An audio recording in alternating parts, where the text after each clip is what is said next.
Hola, muy buenas tardes. Esta es la voz agraria de Yucatán, dentro de la noticia ciudadana, la voz del pueblo. Hoy es sábado 26 de marzo del 2022 y saludando con un enorme gusto a don Félix Bigman, director de la noticia ciudadana. Don Félix, Pues muy buenas tardes. Mucho gusto y pues gracias nuevamente por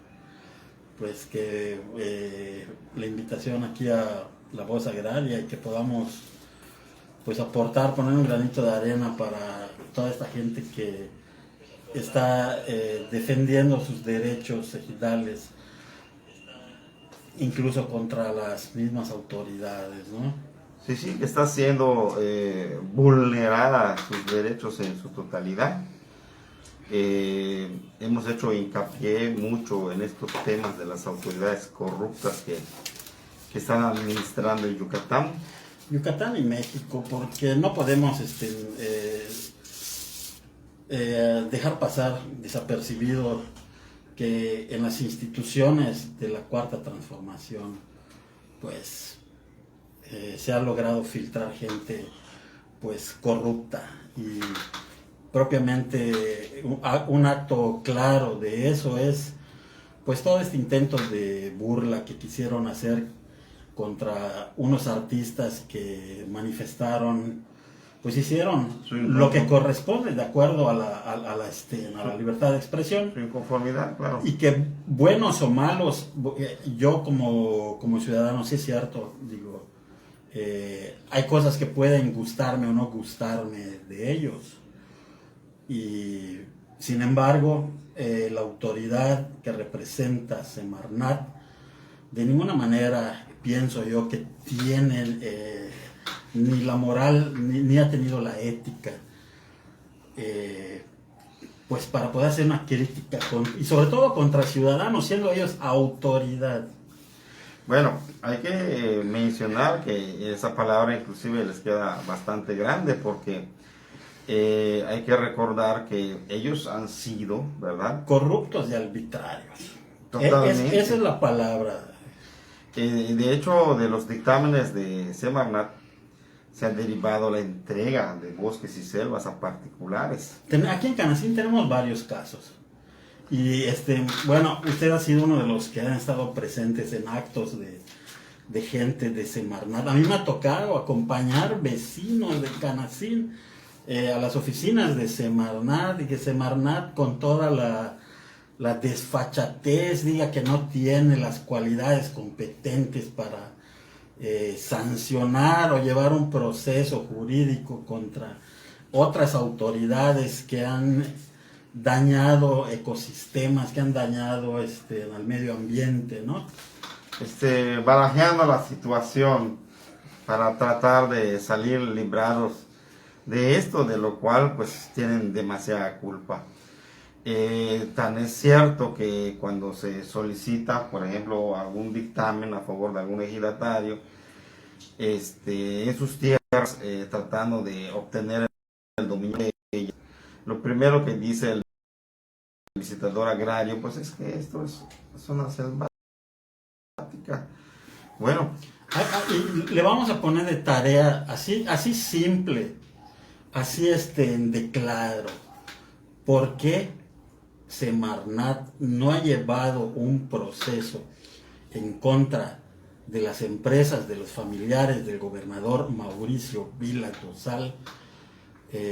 Puntualmente aquí en Canacín sabemos de recursos que han interpuesto ejidatarios y posesionarios por el daño a las tierras del plantel 20 y de la ex hacienda Santa María, que fueron devastadas. Sí, en su totalidad. Por empresas de extracción del material pétreo. No queda una sola piedra de la hacienda. Empezando por allá, ¿por qué no han hecho nada?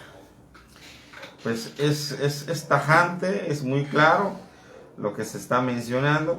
O sea, no hay probabilidad de poder pensar que ellos pecan de inocentes, ¿no? Esa es la realidad de las cosas.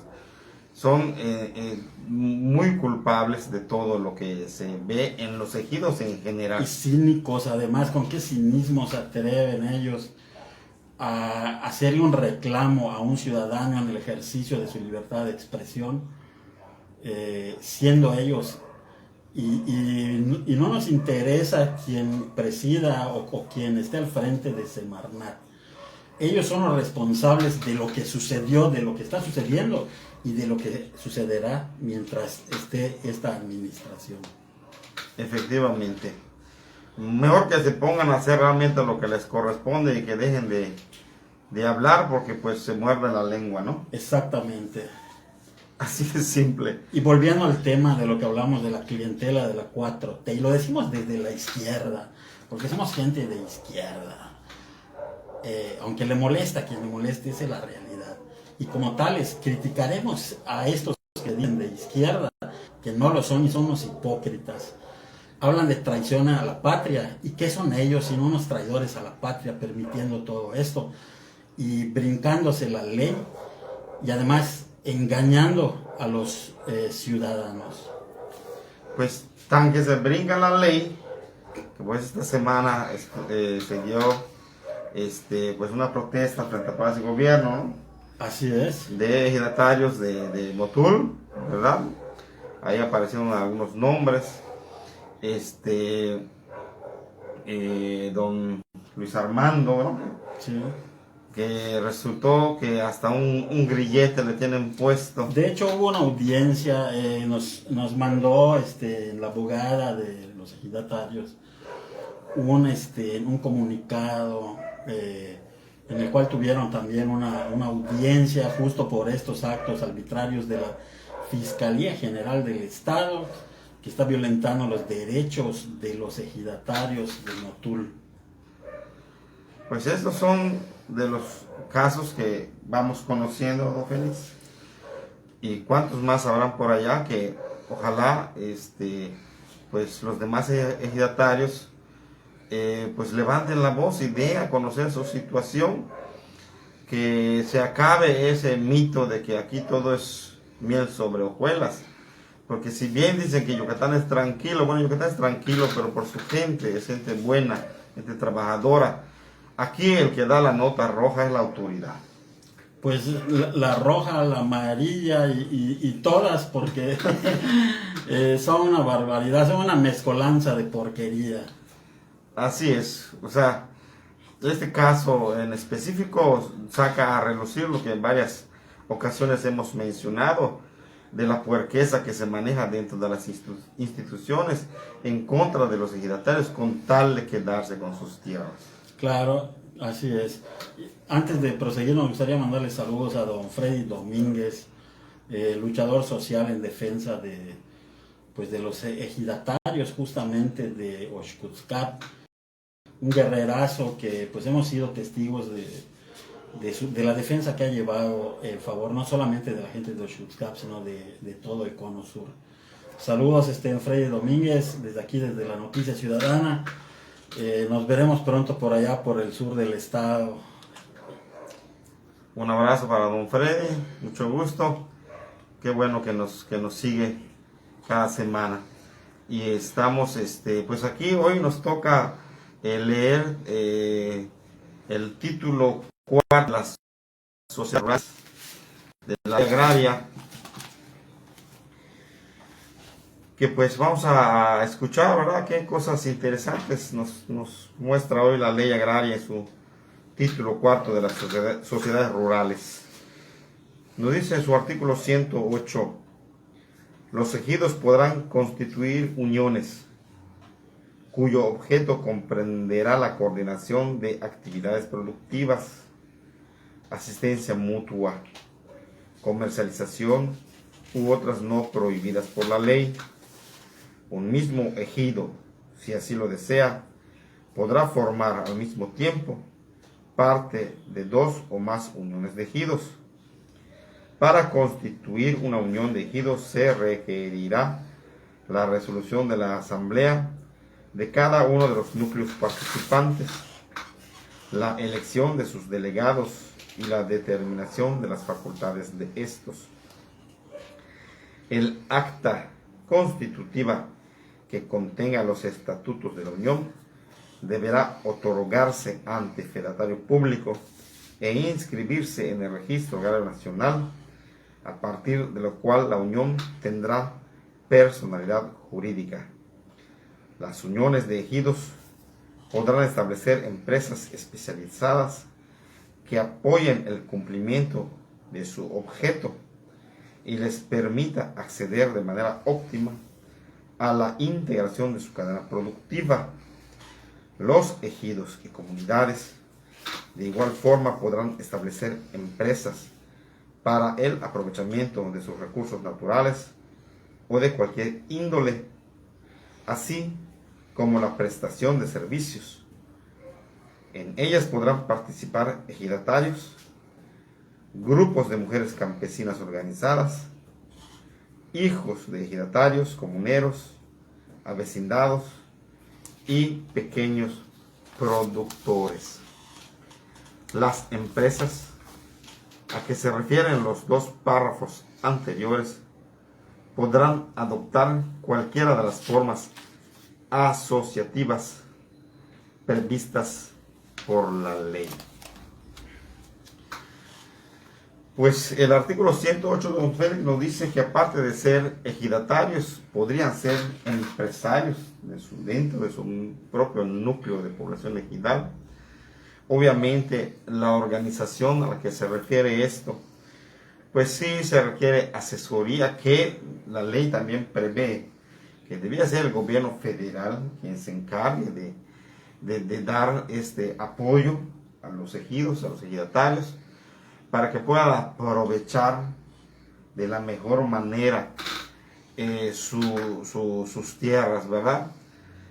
Pues sabemos que de la tierra, pues se aprovecha la misma tierra que se usa hasta para jardinería, el carbón, la leña, el carbón, así es. Mas, sin embargo, hoy en la actualidad, tanto el gobierno federal como el estatal se benefician incluso de multas en contra de algunas personas que ellos presumen estar violando leyes. Bueno, hace poco tuvimos el caso de unos ejidatarios que se dirigían a su milpa con su escopeta y la autoridad municipal los detuvo. En este caso fue la policía municipal, sí, para quitarle sus escopetas con un argumento bastante estúpido, por cierto, porque saben que a los ejidatarios les está permitido llevar un arma con determinadas características que pues están en un reglamento de armas de fuego y que además estaba avalado por la Sedena. Efectivamente, pero brincándose todo eso, pues, y eso hablando de ese tema, hablando del tema propiamente de las tierras, pues hemos visto también cómo procede, ¿no? Sí, efectivamente, aquí en lugar de que los ejidatarios realmente pudieran estar aprovechando los usufructos, ¿verdad? De todo lo que da la tierra en su favor, pues resulta ser que salió más vivo el sistema de gobierno. Junto con el comisario ejidal. Solamente aquí tenemos a Pemex, Comisión Federal de Electricidad, Mayacán, ¿qué otro se me olvida? Pues viene Iberdrola, Iberdrola, ahorita con lo del Tren Maya, que se andan haciendo tarugos igual para no indemnizar correctamente a los ejidatarios, y infinidad de empresas que vienen a despojar las tierras ejidales, incluso empresas norteamericanas ya vinieron a posesionarse de tierras que están en un conflicto agrario. Sí, hay que tomar en cuenta que siendo ellos los propietarios de sus tierras, en verdad lo que tendría que suceder es que ellos tendrían que ser socios. Ellos tendrían que recibir ganancias de esto, incluso de las casas que se hacen de interés social. ¿Verdad? Es muy conveniente para el gobierno hacer todo tejemaneje para cambiar este régimen de la tierra, pues para dejar a estos señores sin un solo centavo. Así es. Esa es la realidad de las cosas. Entonces, ¿cuántos beneficios realmente tendría el ejidatario si se respetaran realmente sus derechos? Y una de estas cosas, la que menciona aquí el artículo 108, precisamente es que pues él podría también ser empresario dentro de su tierra.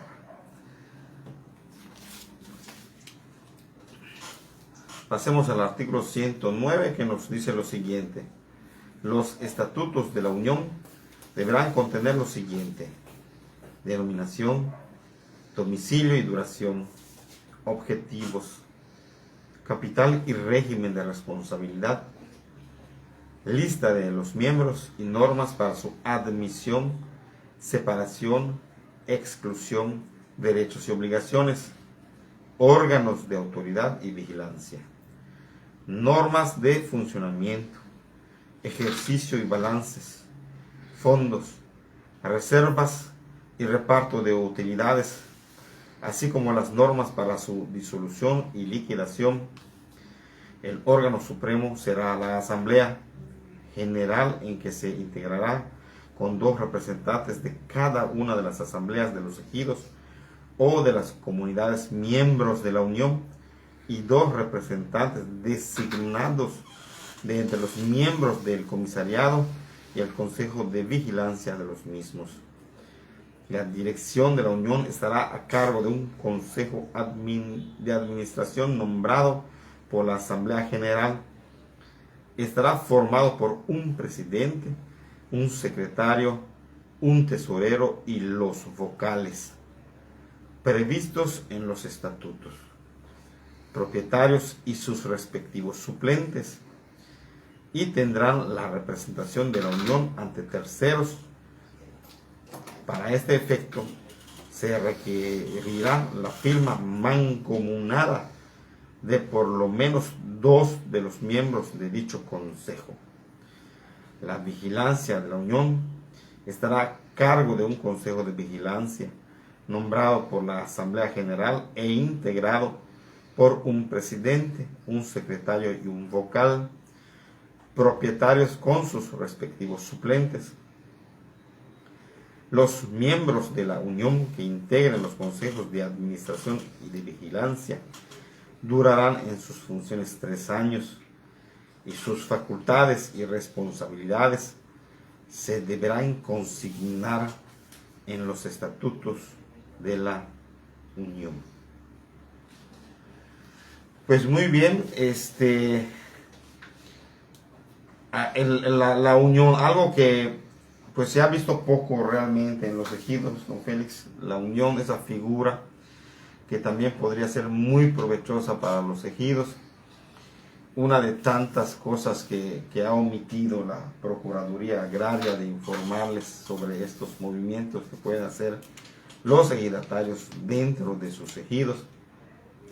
Y me llama mucho la atención que dice reparto de utilidades, ¿verdad?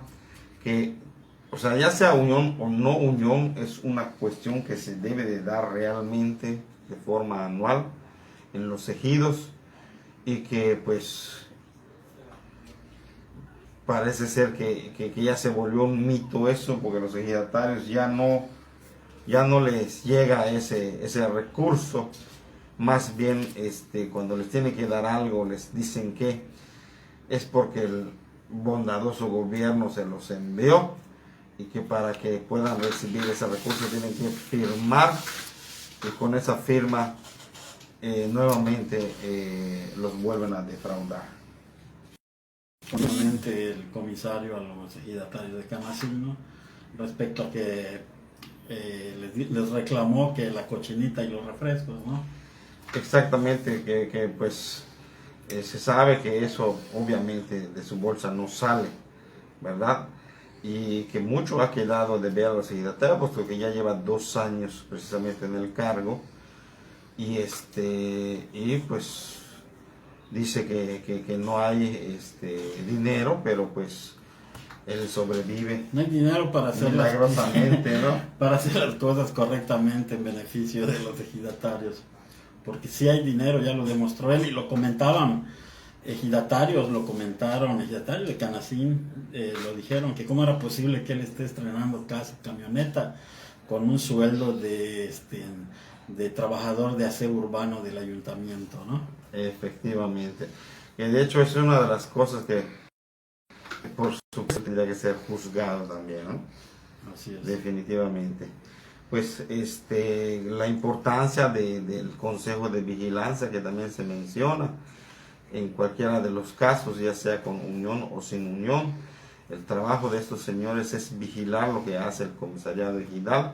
Para los que estén hoy a cargo en el Consejo de Vigilancia de Canacín, ustedes deben de estar vigilando lo que hace el comisariado ejidal y deben de informar a la asamblea de las actividades que éste realiza para que se pueda tomar cartas en el asunto con respecto a las probables anomalías que pudieran haber, ¿no? Correctísimo. Pasaremos al artículo 110 que nos dice lo siguiente: las asociaciones rurales de interés colectivo podrán constituirse por dos o más de las siguientes personas: ejidos, comunidades, uniones de ejidos o comunidades, sociedades de producción rural o uniones de sociedades de producción rural. Su objeto será la integración de los recursos humanos, naturales, técnicos y financieros para el establecimiento de industrias, aprovechamientos, sistemas de comercialización y cualesquiera otras actividades económicas. Tendrán personalidad jurídica propia a partir de su inscripción en el Registro Agrario Nacional, y cuando se integren con sociedades de producción rural o con uniones de estas, se inscribirán además en los registros públicos de crédito rural o de comercio. Son aplicables a las asociaciones rurales de interés colectivo en lo conducente lo previsto en los artículos 108 y 109 de esta ley. Pues son varias cosas, ¿no?, muy interesantes que dice el artículo 110, que habla de otras formas en cómo el ejidatario podría aprovechar sus recursos dentro de su ejido. Inclusive habla ya de poder ser hasta de un tema industrial, ¿verdad? Todo lo que él pudiera producir, inclusive dentro del ejido, llevarlo ahora sí que a niveles bastante altos, ¿no? Pero para estos casos, obviamente es muy importante, ¿verdad?, que él pudiera estar instruido para que pudiera aprovechar adecuadamente todos estos beneficios que pudieran tener, ¿no? ¿Qué tal? Entonces, de esta manera es como se ha dañado realmente al ejidatario en su ejido, al no informarle debidamente de todo, de todas las formas como él puede aprovechar para su beneficio todos los recursos naturales y humanos que pueda tener a su mano, ¿no? Ok. Bueno, pasaremos al artículo 111, que nos dice lo siguiente: los productores rurales podrán constituir sociedades de producción rural. Dichas sociedades tendrán personalidad jurídica, debiendo constituirse con un mínimo de 2 socios. La razón social se formará libremente y al emplearse irá seguida de las palabras Sociedad de Producción Rural o de su abreviatura SPR, así como de régimen de responsabilidad que hubiere adoptado, ya sea ilimitada, limitada o suplementada. Las responsabilidades ilimitadas son aquellas en que cada uno de sus socios responde por sí de todas las obligaciones sociales de manera solidaria. Las de responsabilidad limitada son aquellas en que los socios responden de las obligaciones hasta por el monto de sus aportaciones al capital social, y las de responsabilidad suplementada son aquellas en las que sus socios, además del pago de su aportación al capital social, responden de todas las obligaciones sociales subsidiariamente hasta por una cantidad determinada en el pacto social, y que será su suplemento, el cual en ningún caso será menor de 2 tantos de su mencionada aportación. La constitución y administración de la sociedad se sujetará en lo conducente a lo establecido en los artículos 108 y 109 de esta ley. El acta constitutiva se inscribirá en el registro público de crédito rural o en el público de comercio.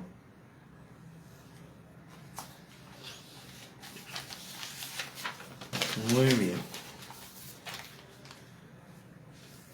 Pues aquí habla de que precisamente al formar este tipo de sociedades, son varias las formas en las que lo pudieran ellos manejar, o sea, según obviamente como se vean económicamente, ¿verdad? Dentro del núcleo de población, y de acuerdo a eso pues ir manejando las cosas para pues ir buscando el beneficio que ellos mejor les parezca, ¿verdad?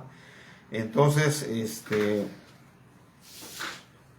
son cuestiones que sin duda mucho les hubiera ayudado, ¿verdad? Tener esta información con anticipación para poder crear un mejor entorno, un mejor ambiente de trabajo, un mejor aprovechamiento. Ya vemos que inclusive ahora los pocos apoyos que llegaban para ellos, ya ni eso les llega. Y no hablemos de asesoría para ese tipo de casos. Entonces el ejidatario actualmente, pues de acuerdo a sus posibilidades, ¿verdad? Ya vimos que de repente hasta se ponen a cargar el agua en pequeñas botellas de plástico para poder ir regando sus plantas y todo eso. Falta demasiado por hacer en el campo.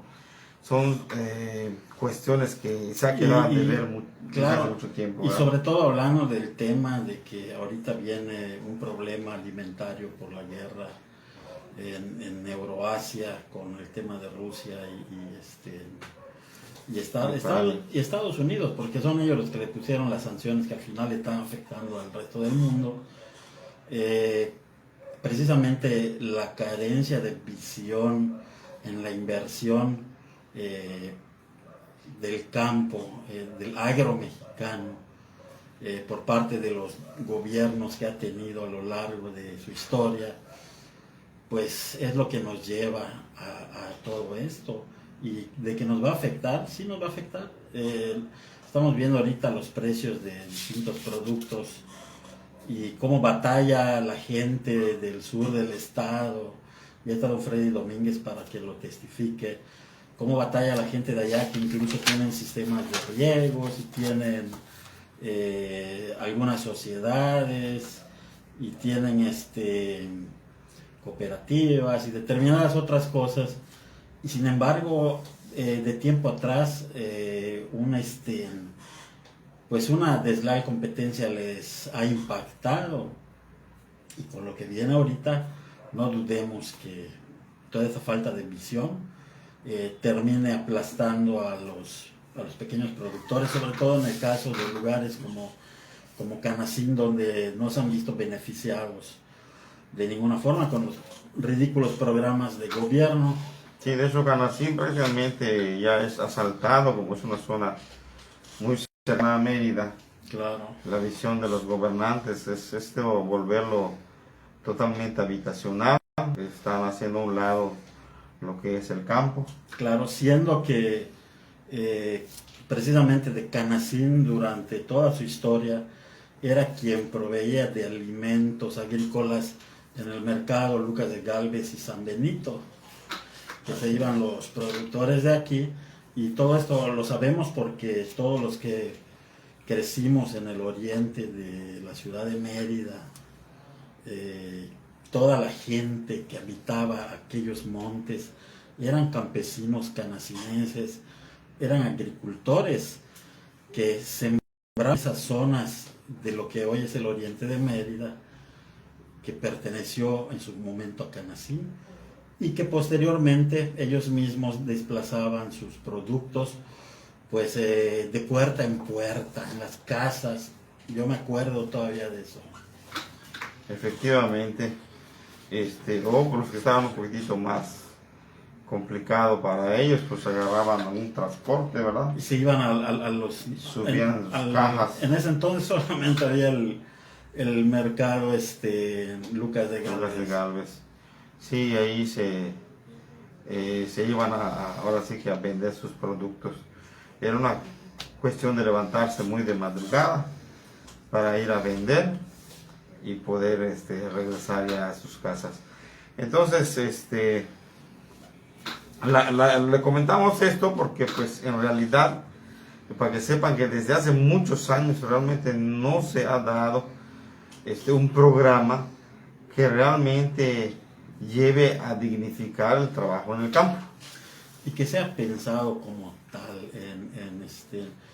en que el campo, sobre todo de los lugares que hoy forman la zona metropolitana, pues puedan ser programas serios y que dejen una derrama económica a sus productores, que incluso estos intermediarios, hoy últimamente volvió a asomarse el tema de crear una pequeña central de abastos en Canacín para los productores de esta zona, que no haya intermediarios y puedan vender sus productos agrícolas.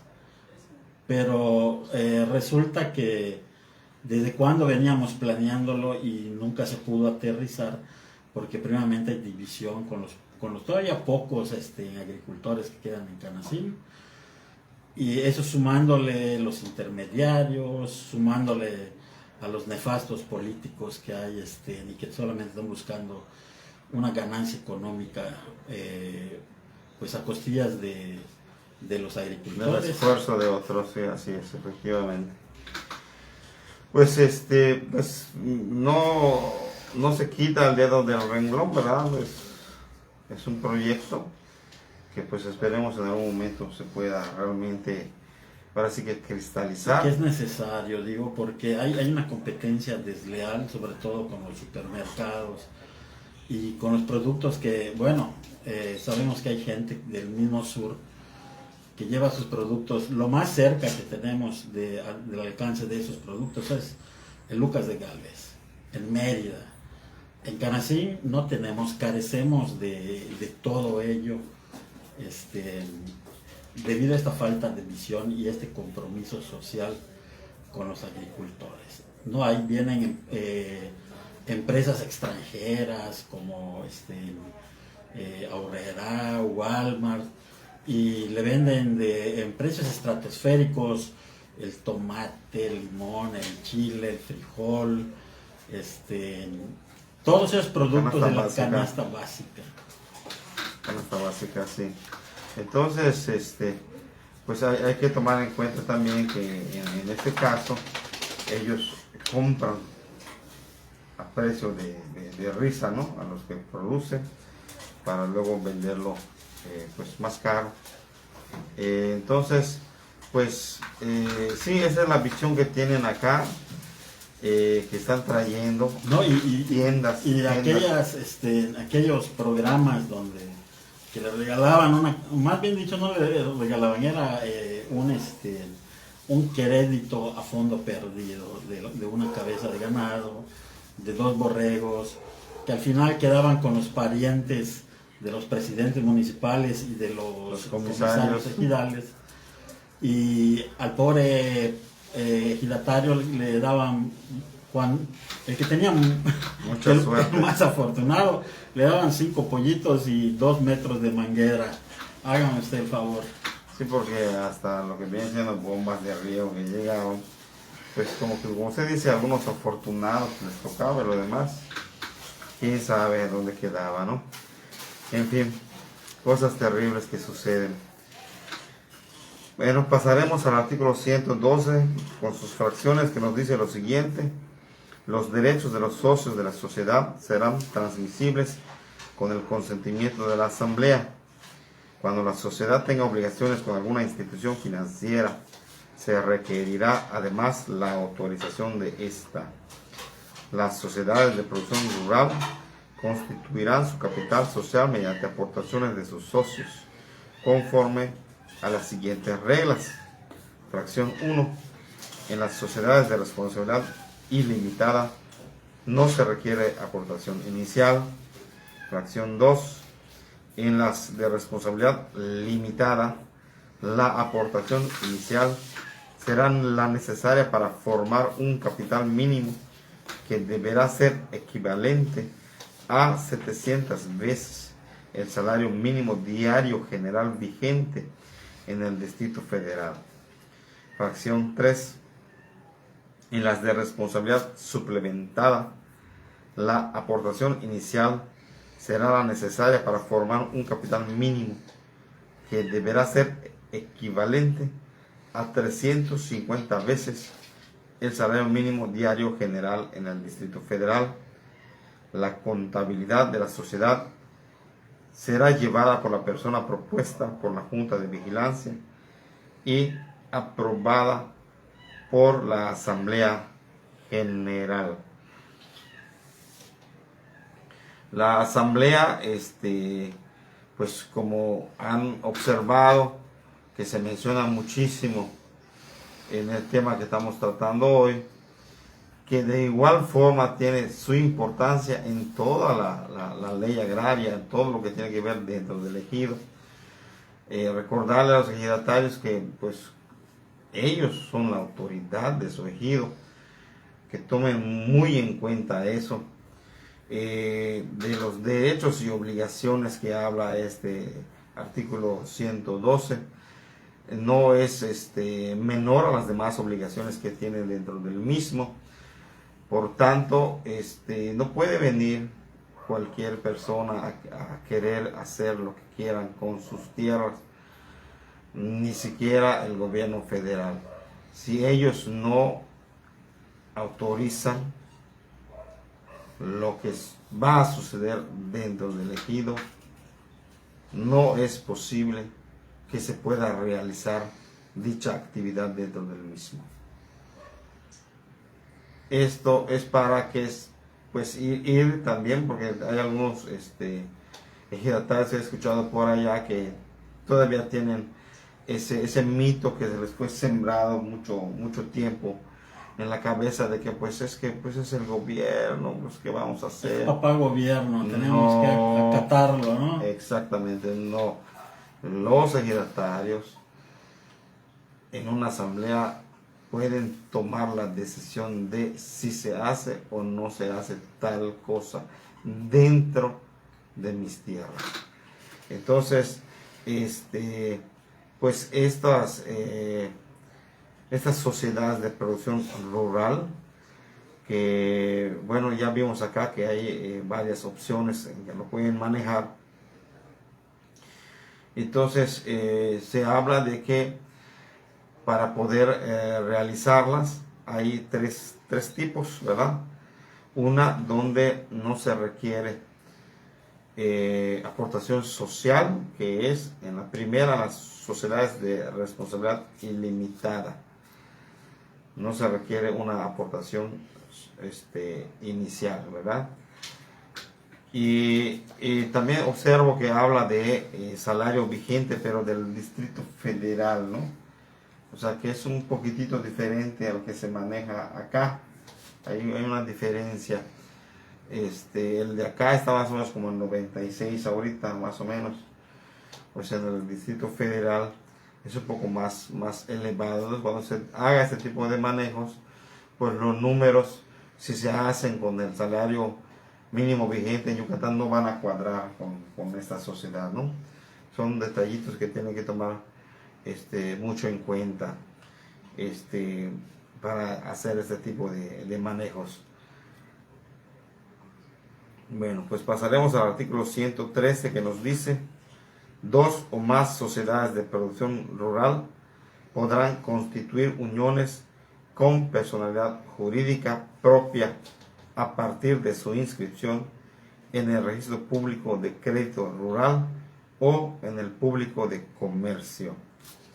Las uniones se constituirán siguiendo el procedimiento establecido en el artículo 108 de esta ley.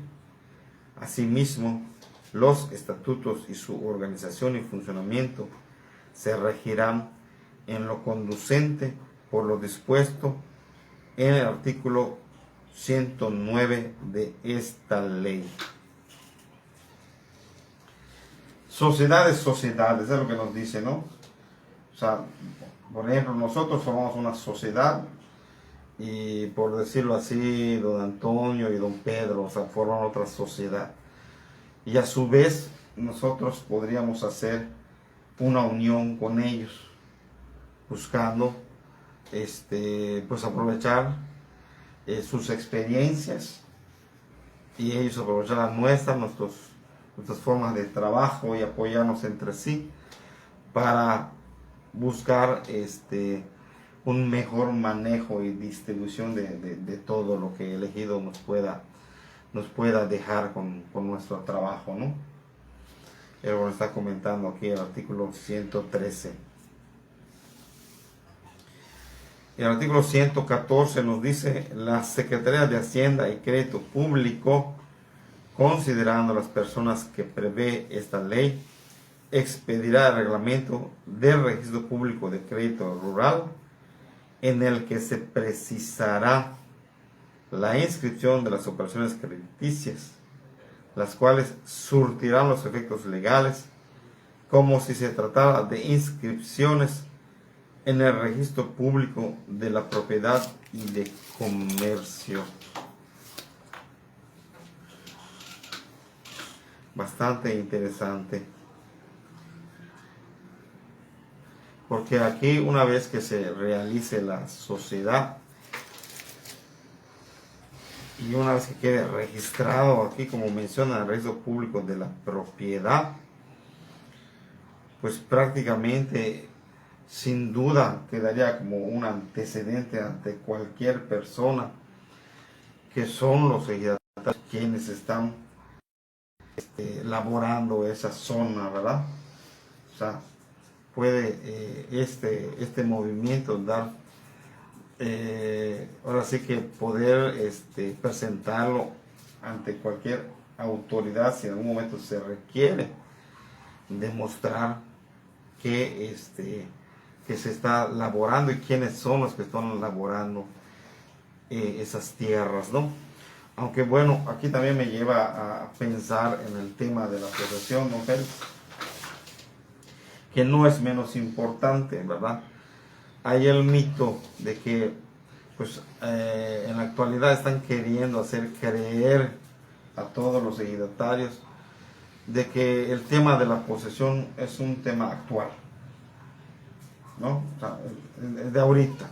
No, y es de siempre. O sea, tenemos que hacer hincapié en que desde que lo trabajó el tatarabuelo, el bisabuelo, el abuelo, tomando en cuenta que el ejido es hereditario, ¿verdad? Desde esos ayeres es la posesión. No es una cuestión de ahorita, porque esto es una de las situaciones con las que se presentan los despojadores de tierras, ¿verdad? recordemos el caso más actual ahorita aquí de Canal 5, don Angelino, que se presentó tal Luis Kawich a querer pues echarles un cuento, ¿no? Así es. De que él y sus jefes tenían de buena fe, ¿no? La propiedad, que son nada más y nada menos que tierras de un ejidatario de nombre don Angelino Huicao. Entonces no procede, que no se dejen cuentear, que venga cualquier persona a querer decirles es que esta tierra es mía. Así venga el mismo Jesucristo con su túnica blanca y les diga, esto es mío, a ver, espérate, aguántate, vamos a ver cómo va esto, porque esta tierra la trabajan desde mis antepasados. Tiene su historia, exactamente, tiene su historia, es un gran antecedente y no puede venir cualquier Juan Chingón a querer fastidiarles ese derecho. Entonces es importante que tomen en cuenta todos esos detalles y que pues cuando se vean la necesidad pues pedir ahora sí que alguna asesoría. Los compañeros ejidatarios deben de reunirse de vez en cuando y platicar estos temas y hacer más frecuentes las reuniones y inclusive más grande, ¿verdad? La cantidad de personas, la cantidad de ejidatarios que puedan asistir a dichas reuniones para que vayan hablando de estos derechos y obligaciones que tienen dentro del ejido y poder de esta forma empaparse y poder luchar contra todo esto que viene sobre ellos. Así es. Pues esto es lo que nos comenta el título cuarto de las sociedades rurales de la ley agraria. Esperemos que haya sido de su agrado y que haya llegado ahora sí con la mayor claridad posible. Cualquier duda que tengan, pues con toda confianza nos pueden contactar y podemos checar esos puntos, ¿verdad? Y pues en general eso es para cualquier ejidatario que se vea la necesidad de saber acerca de sus derechos y obligaciones. Con todo gusto nos pueden contactar y platicamos al respecto, ¿no? Así es. Muy bien, pues, don Félix, ¿algo que usted comentar? Sí, nada más volver a recalcar a todos los ciudadanos, ejidatarios o no ejidatarios, que los servidores públicos de los tres niveles y de los tres poderes, me refiero al gobierno federal, estatal, municipal y a los tres poderes, ejecutivo, legislativo y judicial, son esos servidores públicos, no son héroes nacionales, son nuestros empleados y como tales hay que exigirles, hay que escrutarlos, hay que presionarlos, tengan el nombre que tengan y pese a quien le pese. Nos referimos a sus respectivas clientelas del PRI, del PAN y de Morena. Pues ahí está, realmente, y creo que eso que usted comenta es lo más preocupante de todo este tema, ¿verdad? Que cuando hay fanatismo. Exactamente. Entonces, no es importante respetar todas las ideas, puntos de vista y todo, pero desafortunadamente cuando caemos en ese punto de ser fanáticos, pues los únicos que salen ganando son los políticos. Efectivamente. No hay de otra. Pues fue un verdadero gusto estar con ustedes nuevamente. Gracias por seguirnos. Esperemos volver a vernos la próxima semana. Pues que tengan una excelente noche. Félix, muchísimas gracias. No, gracias a ustedes. Buenas noches. Nos vemos a la próxima. Nip Olal.